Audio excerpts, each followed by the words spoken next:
Michael, thank you for joining us. It's a pleasure to have you. Thank you.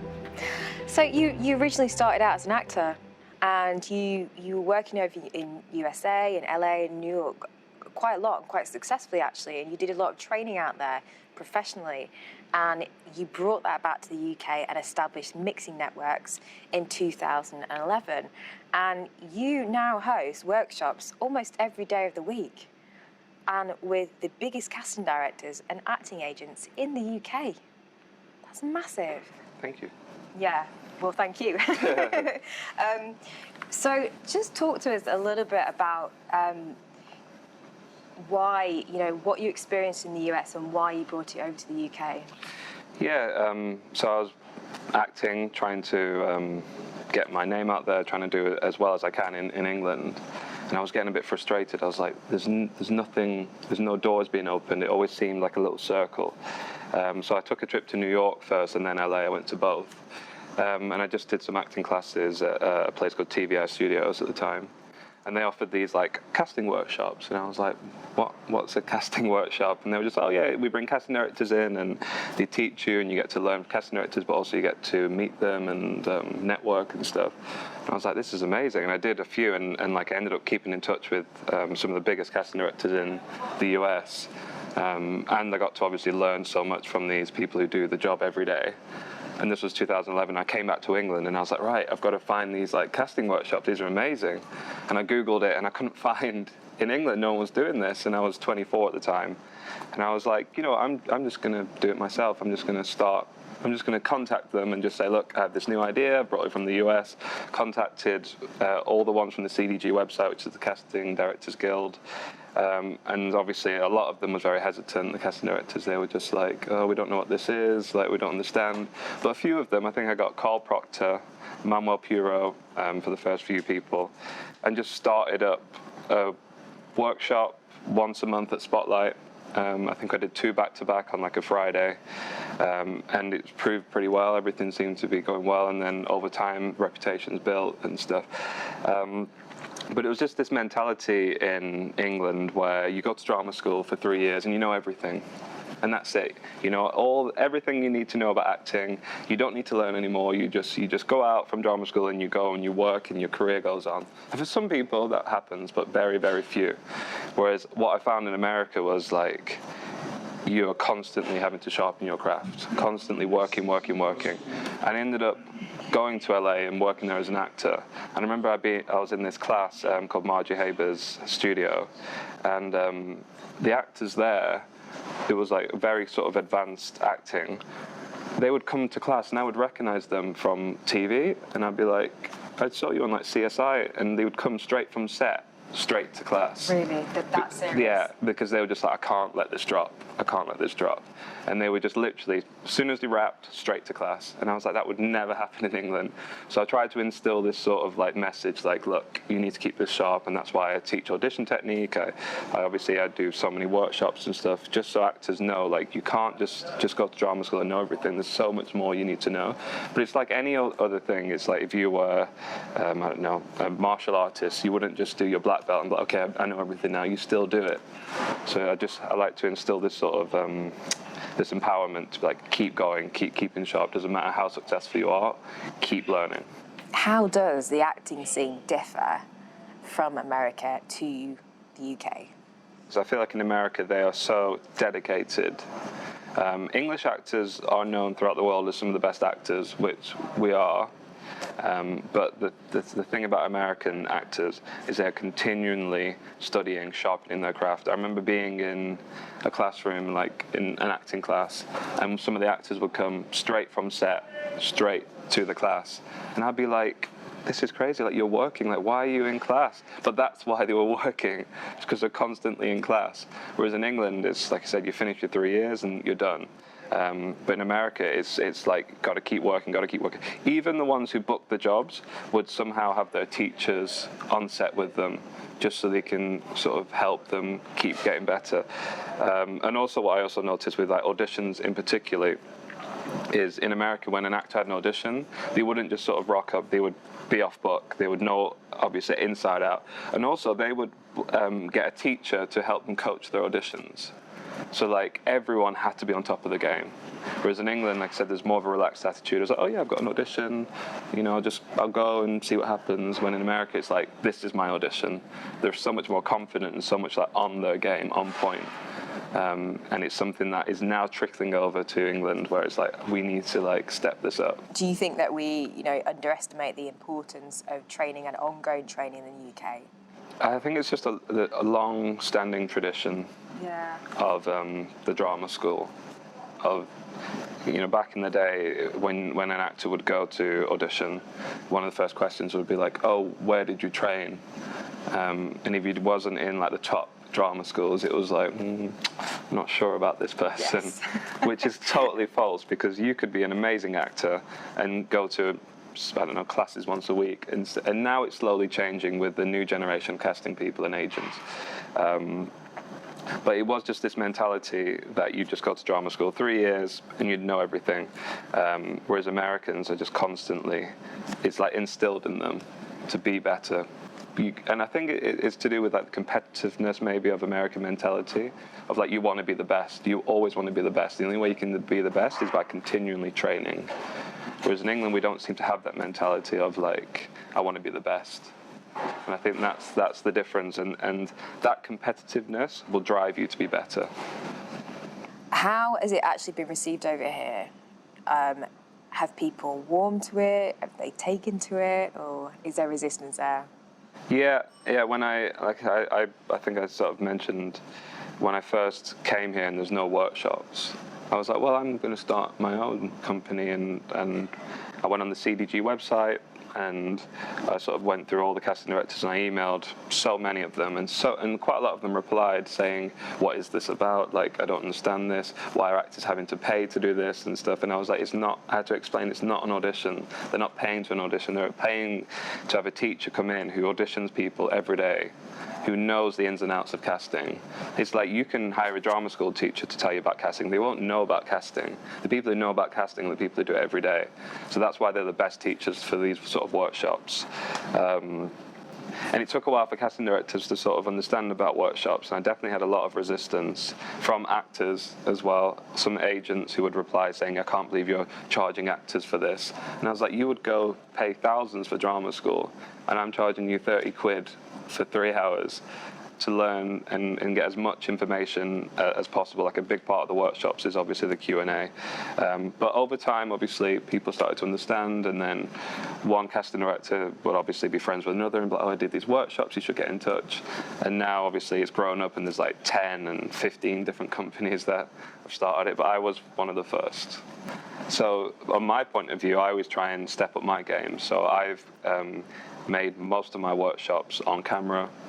I film as many actors as possible. I send them a link to the tapes, because I think it's so important for actors to not only be on camera, but to watch themselves back and see what they're doing, and see what they're doing right and see what they're doing wrong. So I'm not sure what the exact future would be, but from my point of view, I'm always trying to make sure actors get as much as possible out of the workshops, and try and recreate almost the audition. Because I always found it strange that you would go to a TV and film casting workshop, but you wouldn't actually be put on film or see a TV or see any of your work. It becomes a theatre workshop, because you go into this film and TV, but you're told to perform in front of all these actors. Whereas, like, this is so strange. So I would make sure that I recreated as much as possible what it would be like to be in the audition room with a TV linked to the camera, so the other actors can see as well. Just so then, when you have that audition, the real audition, you'd be like, okay, well, I'm used to this now. I've been to these workshops. I understand what auditions are like and what I am expected to do, and how the camera picks up everything. I could just do this, and it's like, it's just blowing up. You just have to make everything smaller. And so, my point of view, the way I see things going is more people will start to copy my format of film and TV, which is probably for the better, to be honest. Once you leave drama school, that's it. You are literally kind of on your own. Do you think that drama schools really ought to be addressing, and supporting their actors after drama school? Or, is this where the likes of Mixing Network kind of jump in and take over? Yeah, I mean, to be honest, I'm not sure how much responsibility is on the drama schools after they've left. I think it's on the actors to want to learn, because you can't force someone to go, and especially if you have to pay money. But what I will say about drama schools, which is hopefully changing, especially what I'm seeing, is they would go and they would learn about theatre, and they would learn about animal movement and all this stuff. But then they would come out and they had no idea how to audition. They have no audition training at all. They might have had one casting director or two casting directors come in and talk to them. And I set up a little class, which is literally audition technique. Every week, we put actors on tape, watch it back together, just to keep them training. And one of the students in my class was just like, why have I learned more in 2 weeks with you than I learned in 3 years at drama school about auditioning? And she actually went to her course leader, is someone called Jeremy at Ros Bruford, and complained to him. Obviously it's too late for her, but she was just like, I've learned more about auditioning. Why did we not learn about auditioning? Like I had no idea about auditioning. But the good thing about Jeremy, I think he's left there now, is he got into contact with me and was like, look, it's too late for that student, but I would like to invite you along. So I now go into Ros Bruford every year for about a month, and I just work with their third year students about auditioning. And just constantly like, look, this is important, because you can be an amazing actor, but if you don't know how to audition, you'll never get to show anyone how good you are. And it's such a different skill, because obviously when you're on set, you have all the lights, and you're working with the real actor, and you're in the costume, but you have to go into that little room, read against someone, say if it's a love scene, and it could be like a very old man or woman, and you've got to pretend like you're in love with this person with this little camera in this tiny room, and you're not really allowed to move too much because you have to keep still. How do you show how you are as an actor in that situation? And it comes with techniques and practice and stuff. So some drama schools are starting to cotton onto the fact that their actors need to do it, and so Ros Bruford is obviously one, just because I'm going into it, but other actors are now saying that audition technique is starting to creep in, but not enough. Yeah. It needs to be more. I think personally, if I was in charge of a drama school, I would be doing them once a week from second year to third year, so that's 2 years of auditioning training. So by the time they come out, they're like, yeah, I do this. Second nature. Yeah. Instead of now, when they're just like, what do I do? I wonder if it's because, you know, the schools are not really evolving with the industry. Certainly sounds that way in a lot of different areas, and certainly in this, and Selftapes is another one. Yeah. It's grown massively. That's why in my course in particular, I get the actors, they need to watch themselves back, because it's so important to know what you're doing right and what you're doing wrong with the self-tape culture. Because self-tapes, there's the good and bad. The bad side is it is annoying, because you get this self-tape request and you have to find someone else to read in with you. You have to film it, you have to edit it, and it can take time. It can take a lot of time, especially if you're not used to it. But then the good side is it opens up so much. So say if a casting director only can see 20 people, now they can see 100 people, because they can just say, okay, quickly do the self-tape. So it is opening up the industry. So it's so important for actors to know how to self-tape, what they're doing right, what they're doing wrong, what works for them, what doesn't work for them, and yeah. What are your most popular workshops at Mixing Networks? To be honest, they're all... They all are, yeah. They're all pretty popular. I try and bring in as many professionals from... I even do like accent classes now, because American accent is such a huge thing, and that just sells out a lot.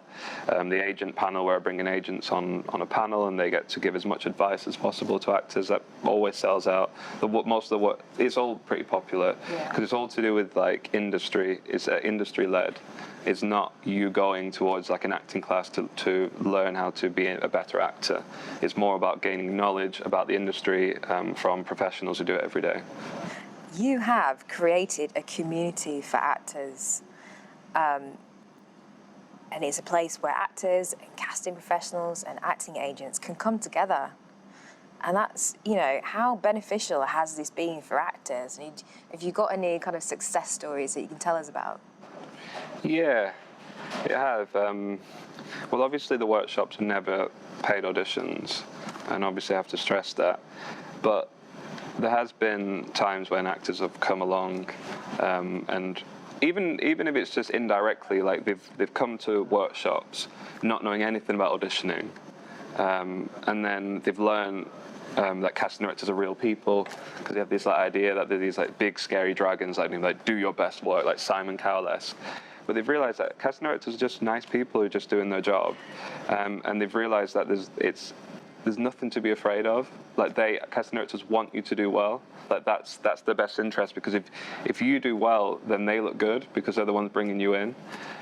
So it's just an indirect way of, say, I've seen someone who's come up and be like, I get all these auditions and I've never booked them and I get so nervous. And they do, say, 5 workshops, and they come back and it's like, I've booked like 2 jobs. I'm so much more relaxed now. I've met these casting directors. They're really lovely people, and I've realised that there's nothing to be nervous about. And the mentality changes from nerves to like excitement, and that excitement just obviously comes into the room as like confidence. So it's just a way for actors to just get that practice, but also just to understand that how casting works, and just relax actors, because you need to be relaxed in order to do your best work. You do. You're sort of breaking down barriers then as well. Yeah, and it's the same with agents. I think it's particularly the top agents. They're so almost untouchable, and you never know who to contact, who to connect with. Like, say, independent Curtis Brown, etc. There's maybe not hundreds, but there's a lot of agents.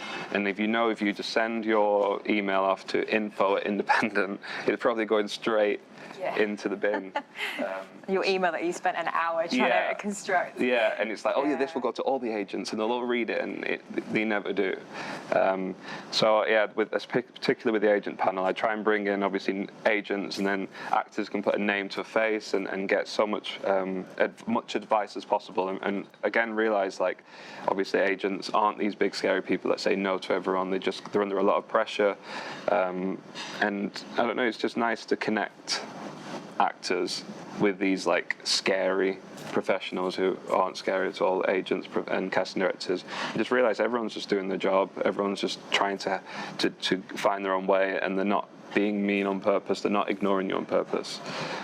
They've just got a lot of pressure in their own job. That's it, and it's just breaking down those barriers of that you can't talk to these people and they're untouchable. They're not.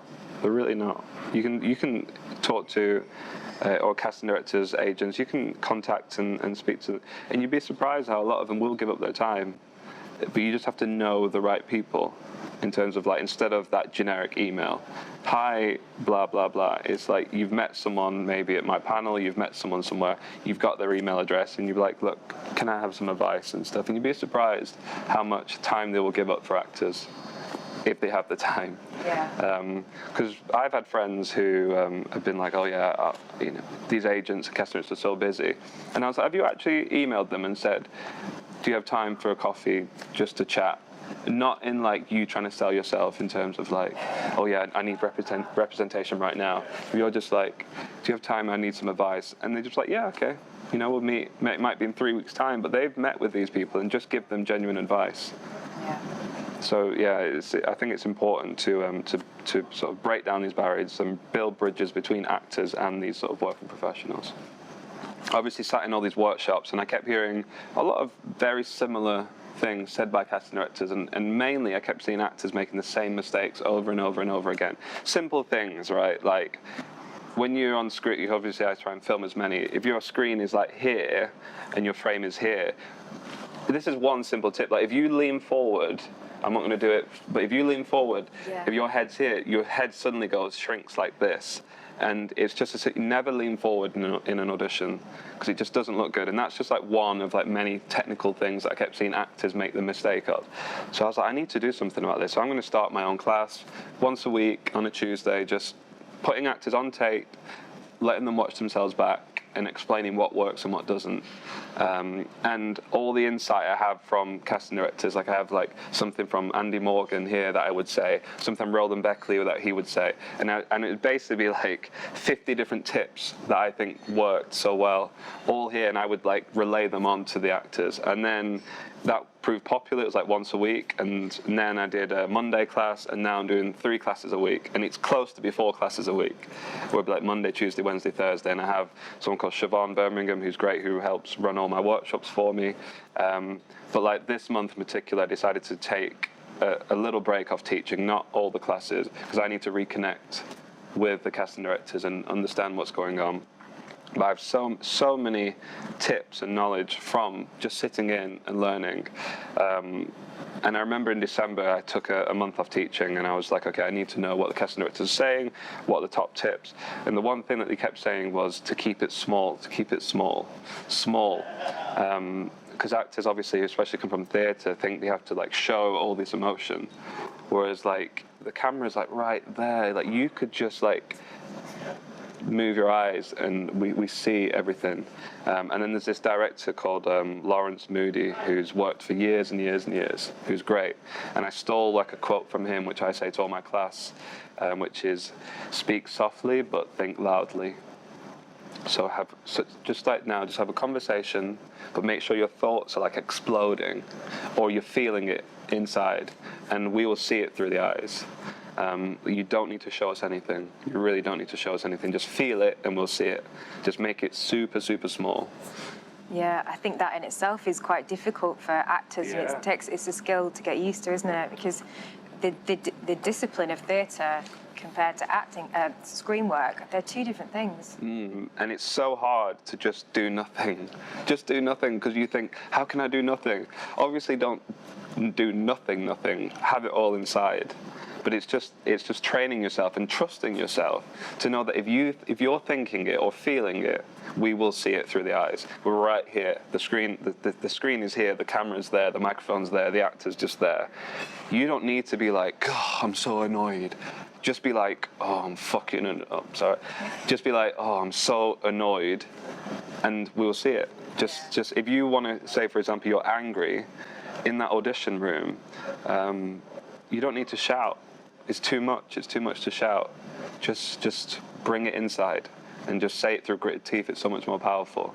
I think it was Laura Windows who works for Suzanne Smith's office, and she was just like, just for the audition purpose, just bring it down. When you're on set and you have all this space and there's a camera there and a camera there, you can go for it. You can go for it because, you can, but for the audition purpose, when it's just here, boom, just bring everything down, make it smaller. And if you know anything about Shaheen Beg's office, who do amazing shows like Peaky Blinders, you pretty much have to do nothing in that office. You just go in, just talk. As soon as you start making it a little bit bigger, they're like, no, too much. And that's why I try and bring in so many different casting directors from so many different offices, because each office does work differently. But I know in particular the people in Shaheen Beg's, which is like Layla Merrick Wolf, Johnny Boutwood, Michelle Giovanni. Every time they have a workshop, they're always like less. And it's just that, again, it's just trusting yourself to be like, okay, I can do absolutely nothing and just have my thoughts, and the camera will pick it up. It's the biggest downfall for so many auditions is the need to show something. Honestly, the most powerful thing I think actors can do is just go in and just almost just throw it away, or just say the words. Just say the words. Don't do too much with it, but just have your thoughts exploding. If you're like really attracted to someone, you don't need to be like, oh my God, hey babe. Just think about the person you're attracted to and just talk. Because in real life, you don't show everything. You don't, and that's what film and TV, at least these days, try and recreate real life situations. They don't want people to show everything. And sometimes it's good, I know they say, just to play the opposite. Say if you're really upset, most people don't show that, they try and hide that. So it's so much more powerful if you're playing someone who is upset, is to try and cover up that. And it's bubbling underneath, instead of just being like, oh, I'm crying. Just be like holding it, and just maybe a tear drops out or something because you're trying to hold it in. It's so much more interesting to watch, is to play like, not the opposite, but I think it's called masking, where you're trying to cover up your feelings, but inside your feelings are like burning up. It's so interesting to watch.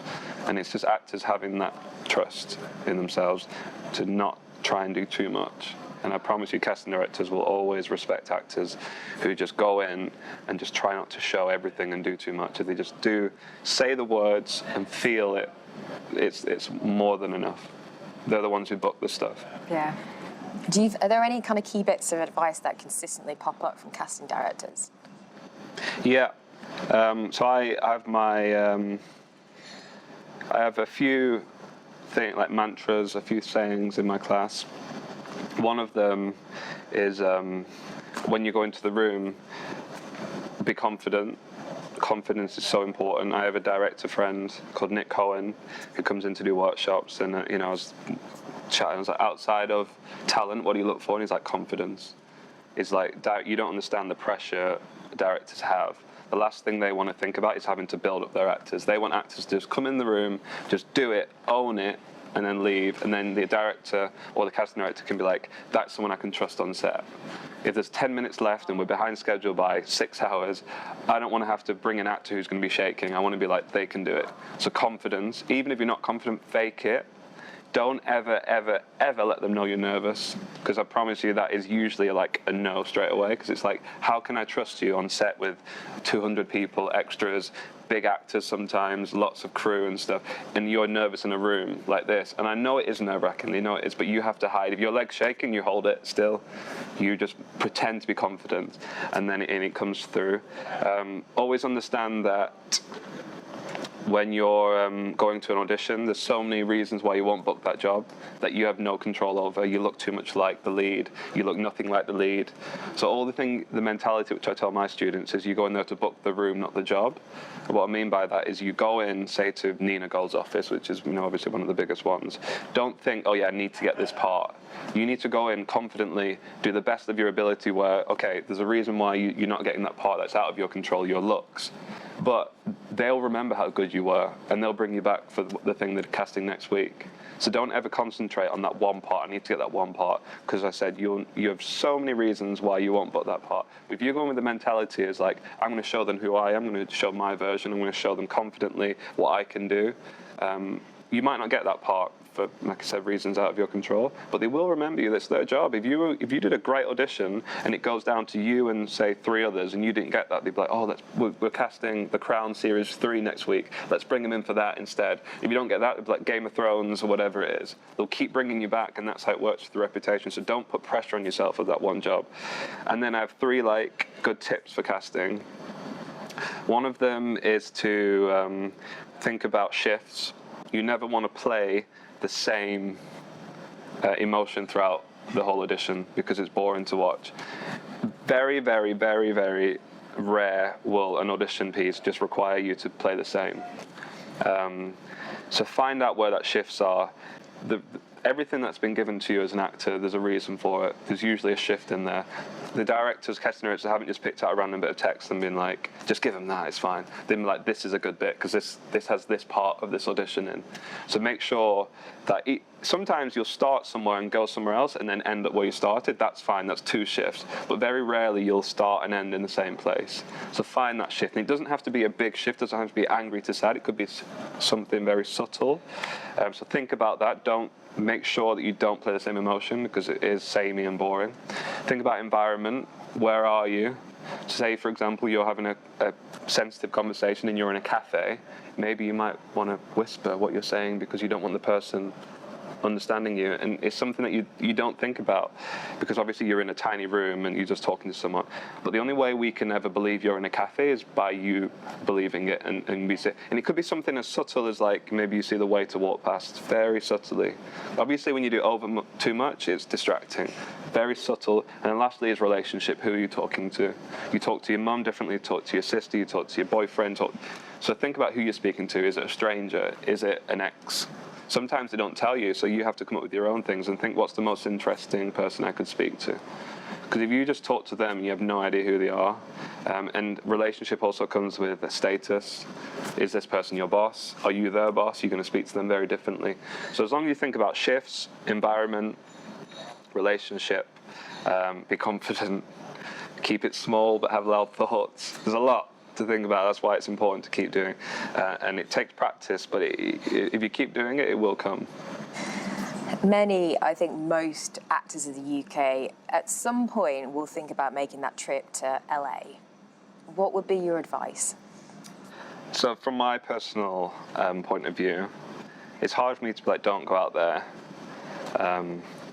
but it's difficult, actually. It's difficult because I went out there and I did well compared to England, but I had friends who go out there and do nothing and do so much better in England. I guess my advice is, if you're not doing well in England, then you can try your luck. But it is hard. It's not something that you can go out there and expect things to happen because you see so many English actors over there who do well. It's hard. If you are going to go out there, be prepared to work 10 times harder than you were in England. Be in class. Make sure your audition skills are sharp. One of the questions they actually ask you when you go to the auditions or when you meet agents, casting directors, whatever, is like, oh, what class are you doing? And if you don't have an answer, you have to say something like, oh yeah, I'm in between classes at the moment. So make sure that you have money behind you, because obviously you have to set up, and if you go on, say, an O1 visa, you can only work as an actor. And a lot of actors don't realize that. They just like, oh yeah, I'll work as a bartender. It's like, you could do that, but it'd be illegal. So make sure that you have a good amount of money behind you or some sort of income coming in. I was very lucky that when I went, I had mixing networks running in the background. So I had money coming in for those days when you don't work. Be prepared to do a lot of commercials because they pay a lot. And as much as you want to be like morally like, no, I don't do commercials, it's like, you need to do it. It's bread and butter. Yeah, it is bread and butter. It's so important. So make sure that you have money. Make sure that you are prepared to invest everything you make back into your career, which is not, like I think we covered, not as the same advice here. Be ready for commercials and yeah, just be ready to work hard. Like, I'm telling you, the actors there are so on it all the time. You like, it's almost like you don't have a life, and it's like, even going on holiday is stressful because once you book that flight to, it could be anywhere, if you go home and the auditions come in. So just be prepared to like work more than here, because yeah. Would you say there's more opportunity there? It's more. Would you audition more? Yeah, well, it's difficult because there's definitely more opportunity. It's the LA, Hollywood is the home of film and TV, but it's also more competition. Yeah. Unless you're like good, you're not going to do well.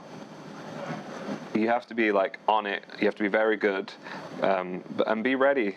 And then there's the whole issue with the what's it called? The union, the SAG-AFTRA. For those that don't know, there's a union there that look after all the actors. And if you're not part of the union, you can't work in those union roles, which is complicated, and I'm not going to get into it too much. But you do a whole workshop on it. Yeah, I know, and it takes a long time to talk about. But basically, for those who do know a little bit about it, my advice is to not join the union straight away.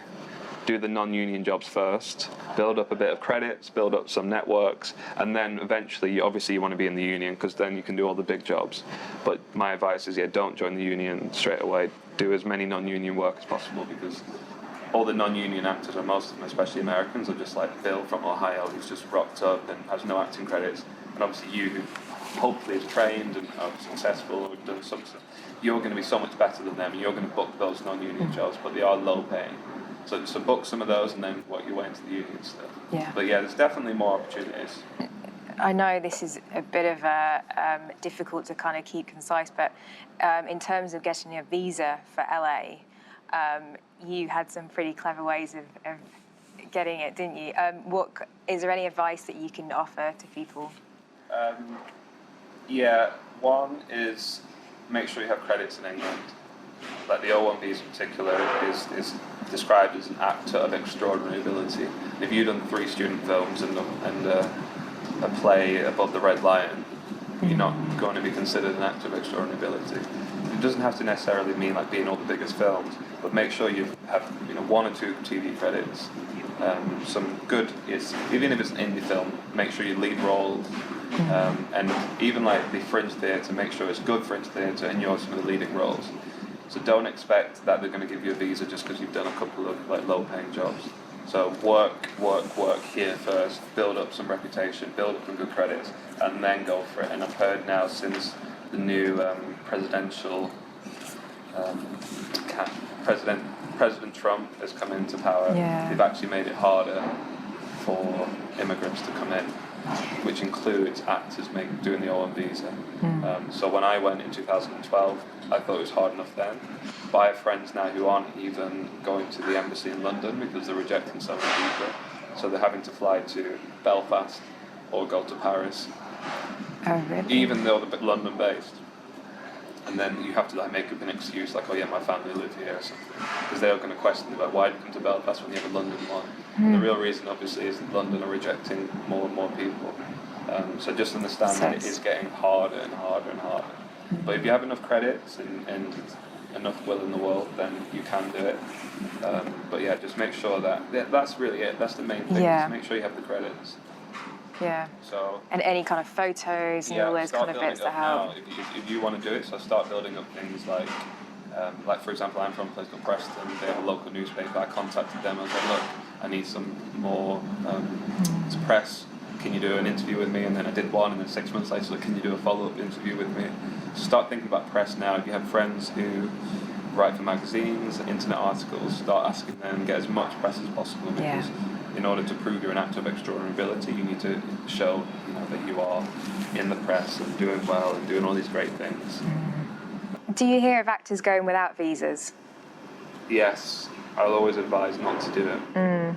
Always advise. There's this idea, almost like a dream, where you turn up and you get this random audition, and then they love you so much that they're like, right, we need to get this person a visa now.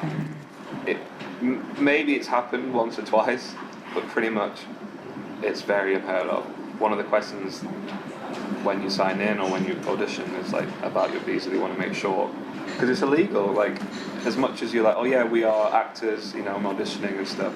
It's the same as you going to interview if you're an immigrant coming into America and interviewing for a job at an office. Yeah. They're going to be like, how can we hire you if you don't have a visa? That doesn't happen. So if you are going to go over there, go over as a tourist. Make sure that you don't have any headshots, anything to do with acting in your suitcase, in your bag, because they will search through it. I've had friends who have been sent back because in their eyes you're looking for work. It's the same as an immigrant coming over looking for a bar job. You're looking for work. You're looking for acting work. So you're always there as a tourist. So just get this idea out of your head that you can just turn up, rock up to auditions, and they'll love you and give you. It never happens. And if anything, you're going to do yourself a disservice, because you're going to annoy the casting people. If you do manage to get an audition and just say, for example, you book the job, they're going to be like, you don't have a visa, you've just wasted our time and you've just annoyed these professionals.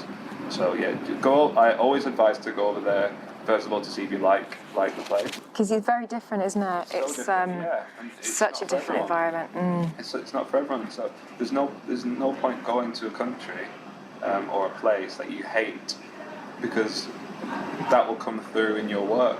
You'll be miserable. So go over there as a tourist, go and talk to people, go and see what the place is like, see if you like it. You might hate it, but if you love it, then you come back and then you start building up your credits and start building your case, your petition for an O1 visa.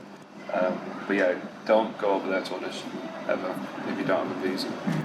It's just stupid, and it can be detrimental, because say if you are caught, you're sent home and banned from the country for a certain amount of years. Just go over as a tourist, check it out, talk to actors. They'll give you lots of advice.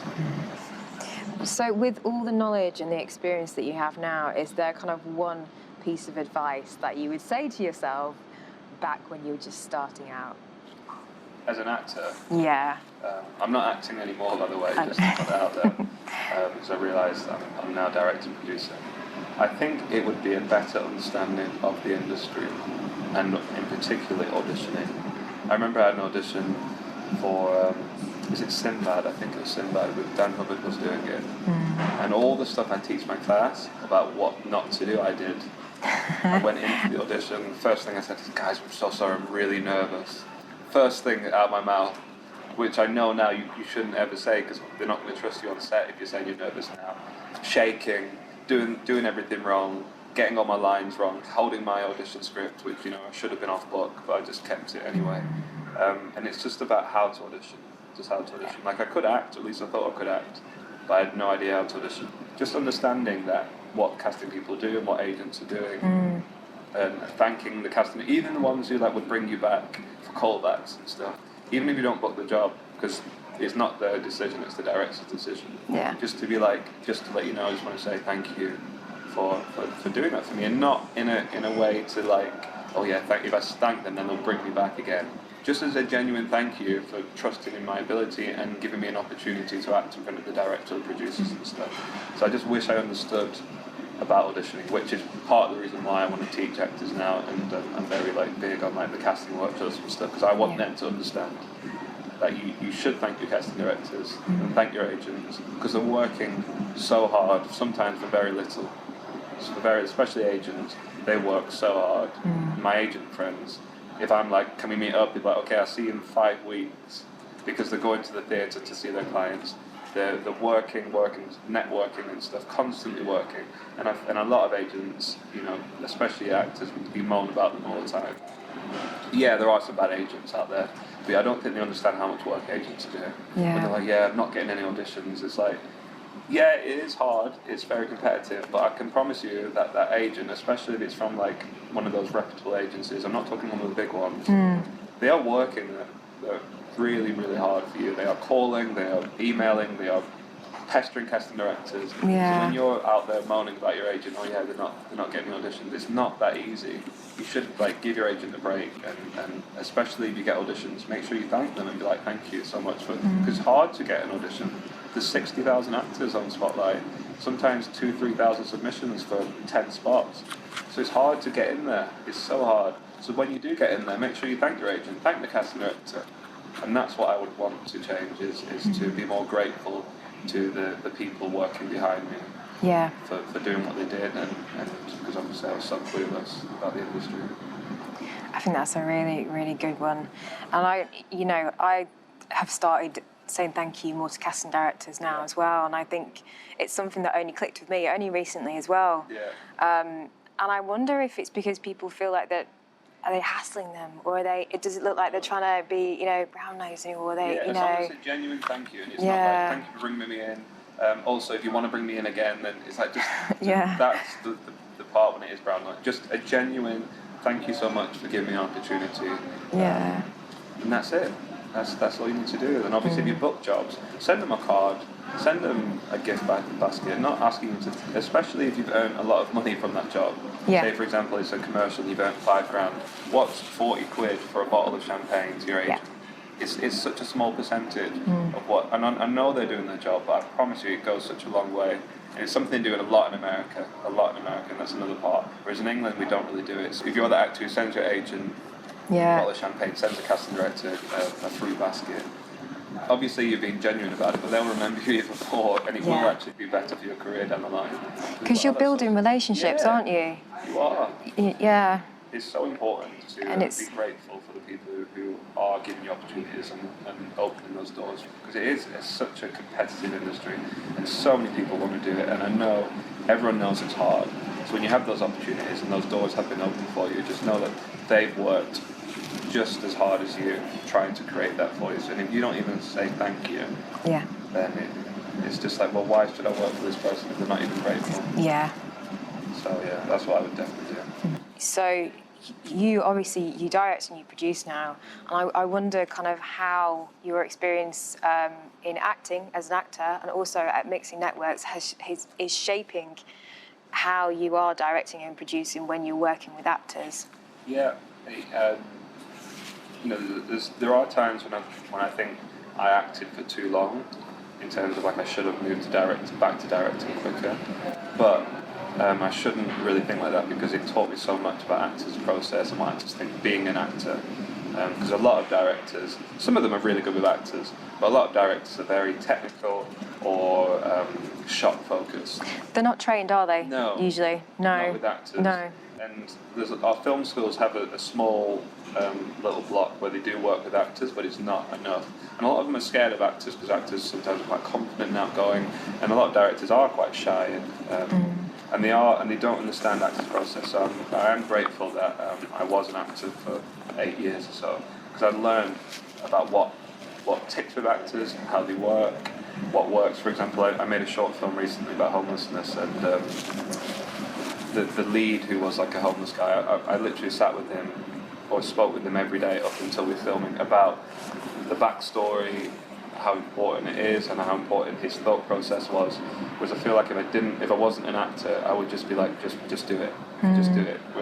With actors, especially with such an important role and a hard role, where you have to be in the place of someone who is homeless, it's so important to not just sort of turn up and just be like, okay, what we're doing. It's a process. Yeah. And the fact that I was an actor, I understood that, and it's definitely translated over into my directing. And also, for example, I did a scene with a girl where I think she was like being raped, or she was a rape victim. So knowing what it's like to be an actor, and you obviously have to get yourself in that place. Yeah. I like cleared the set, skeleton crew, made sure no one joked, no funny jokes, because sometimes you do a take and the sound guy, but it's just like that's going to affect the actress. Yeah. So I made sure, I obviously when she was in makeup and being prepared, I just said to the crew, I was like, look, it's time to get serious. If anyone jokes, you're off the set. It's just, we need to really, really make sure she's in the environment where there's no jokes. This is a serious scene. So it's definitely helped me understand what works for actors and how to get the best out of actors. Yeah. And how important acting is in films, especially sort of low-budget films. I feel like it's one of the last things that's looked upon, because you think, okay, we need to get the best camera. It's like, yeah, of course, that's important. You need to make sure the DOP and it's like the actors, and it's like just get some actors in to do it, and it lets down so many low-budget films. The bad acting. If anyone sees bad acting, it doesn't matter if you're in the industry or not, you immediately switch off because I don't believe this. And I've been lucky with mixed networks where the films I've made, I've actually picked them from workshops or from classes. And so, or, which is even better, I have great relationships with so many casting directors where they've worked for free for me. Johnny Batwood and Sarah Wilson helped me on my last film, where they literally sent me some of the top actors from some of the best agencies and people who've worked who I'd never had access to, but obviously casting directors have those connections. Yeah. And it was such a massive focus, like the casting needed to be right. I needed to make sure that everyone in my film is believable, and if it wasn't, then it's not worth making. So it really made me appreciate how good great actors are and how much they can make or break a film. One bad actor in your film could be like, you've lost me, you've lost me. If you're not with that actor through their journey, there's no point watching it. And too many directors, young directors who are still, obviously the older ones, realise that after the first film, the second film, how much bad actors can make or break a film, or good actors. Yeah. Good. Oh, I'm excited to see more of your work. Yeah. Going to festivals at the moment. But yeah, I'm really proud of this one, and I'm also developing a TV series at the moment with a young actor about a guy from the streets of London who ended up going to drama school just so he wouldn't go to jail, because he was like about to go to jail and he needed to do something to like show the judge and the courts that his image is improving, and he ended up going to drama school. It's a true story. So yeah, developing that, and it's just doing as much as I can, keeping busy. It's exciting. That's good. What do you think makes a successful actor? Obviously, like training, getting to making sure you know yourself. I think what makes a good actor is understanding who you are and what your version of this character is in this situation. You see people complain, they're like, oh yeah, Tom Cruise is always Tom Cruise in every film. It's like, of course he is. He's not trying to be someone else. He's just putting himself into that role. I think it was Meryl Streep that had this great quote, and it was like, acting isn't being someone else, it's finding yourself in that character. So a lot of it is just understanding who you are, and it takes time. And when you're young, even in life, you don't understand who you are. As teenagers, you're trying to, who am I? What can I do? Yeah. Once you understand as an actor who you are and what you can bring to a role, that's what will make you a great actor. And I know it is really hard to do that. It is so hard to understand who you are. But I promise you, when you just get a role and you're like, how can I relate to this? What's my version of this character? What's my version? Because if you try and play the drug, say it's an astronaut, right? If you're trying to play the astronaut, it's like, okay, I'm going to talk like this now, and I'm going to be like, it's just like, that's fake. If you're an astronaut, okay, you might be better educated because but you're still you. You'll always be you. And it's when you accept who you are and your quirks, and if you're someone who's quite animated, obviously you've got to bring it down sometimes. But that just be that animated character. If you're someone who's very sexy all the time and you flirt, you're a flirty astronaut. You're a sexy astronaut. You're not going to change your personality. So honestly, it's just understanding who you are, what your version of that character is, and being comfortable doing that. And I promise you, once you understand that, the casting directors will bring you in based on who you are. If you start chasing what they want, you'll never catch it. Because for one, they don't know. Casting directors, they don't know what they want. They have a general idea of okay, this character's going to be like this. But it's only when an actor comes in and brings their version, they're like, oh, that's better than what I thought. That's amazing. They'll change. There's a famous thing with Mackenzie Crook, who's in The Office, where Ricky Gervais and Stephen Merchant wrote his character as this big, strong army guy. And the casting director at the time brought in Mackenzie Crook, and they were just like, this skinny guy, come on, this is weird. And then he did it, and they were like, that's better. Yeah, that's better. He wasn't trying to be this big, tall army guy, because that's not him. He's this geeky, skinny little guy, and he just did his version. And it was better than they even thought of in their heads. So yeah, I think what makes a great actor is just understanding who you are, what your version is, what you can do, what your strengths are, and just being comfortable with that and just going in and just doing it. Don't ever chase what they're looking for. Yeah. Show them who you are and make them pick you based on that. Good. Thank you. That's all right. Thank you so much, Michael. I really appreciate it. That's all right. Thank you. Brilliant.